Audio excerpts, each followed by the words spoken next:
आखिर ऐसा क्यों होता है कि एटीएम से 100 से 125 लोग पैसे निकालते हैं और एटीएम से पैसा निकलना बंद हो जाता है? ऐसा नहीं है कि सरकार के पास नकदी नहीं है, बल्कि इस समस्या की जड़ में है एटीएम की तकनीकी बनावटें। वो तकनीकी बनावट क्या है, ये आपके लिए समझना बेहद जरूरी है और शायद इस समस्या से पहले आपने इस तकनीकी बनावट पे गौर भी नहीं किया होगा। इस एटीएम मशीन को जब आप खोलेंगे, इसमें 4 ट्रे होते हैं। 2 ट्रे जो होता है उसमें 500-500 के नोट रखे जाते हैं। 1 ट्रे होता है इसमें 100 के नोट रखे जाते हैं। 1 ट्रे होता है जिसमें 1000 के नोट रखे जाते हैं।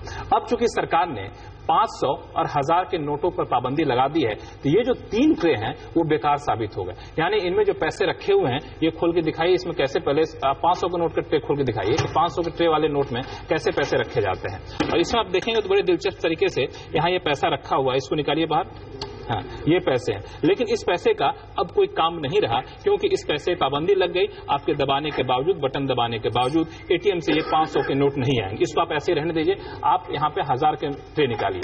अब 1000 के ट्रे में आप देखेंगे कि 1000 के नोट इसमें रखे होंगे, लेकिन ये 1000 के नोट भी अब किसी भी काम के नहीं है, क्योंकि इस एटीएम 1000 के नोट पर सरकार ने पाबंदी लगा दी है। यानी ये जो ट्रे है ये भी 500 का ट्रे है। ये 3 ट्रे जो है ये किसी काम के अब नहीं रहे। सिर्फ और सिर्फ एक ट्रे है जो 100 रुपए के नोट जिसमें रखे जाते हैं। इसे जरा खोल के दिखाइए।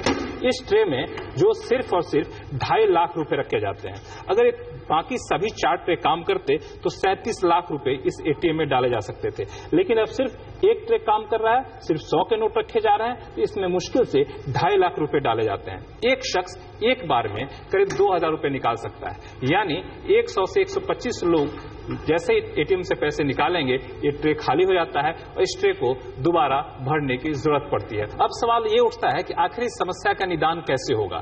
इन चारों बॉक्स के जो बनावटें हैं उसमें बदलाव करनी होगी। जो तकनीकी बनावटें हैं, सॉफ्टवेयर की बनावट है, उसमें बदलाव करनी पड़ेगी। और एक एटीएम में ये बदलाव करने के लिए करीब 15 दिन का वक्त लगने की संभावना जताई जा रही है। यानी ये देश भर में तमाम एटीएम है, उसमें अगर सभी तरह के बनावट किया जाता है तो आपको, जैसा कि वित्त मंत्री अरुण जेटली दावा कर रहे हैं, हफ्ते से 10 दिन में यह समस्या सुलझ सकती है। लेकिन जमीन पर उतरने के बाद ऐसा लगता है कि हफ्ते से 10 दिन नहीं, करीब 3 से 4 हफ्ते तक लोगों को इन समस्याओं से दो चार होना पड़ेगा।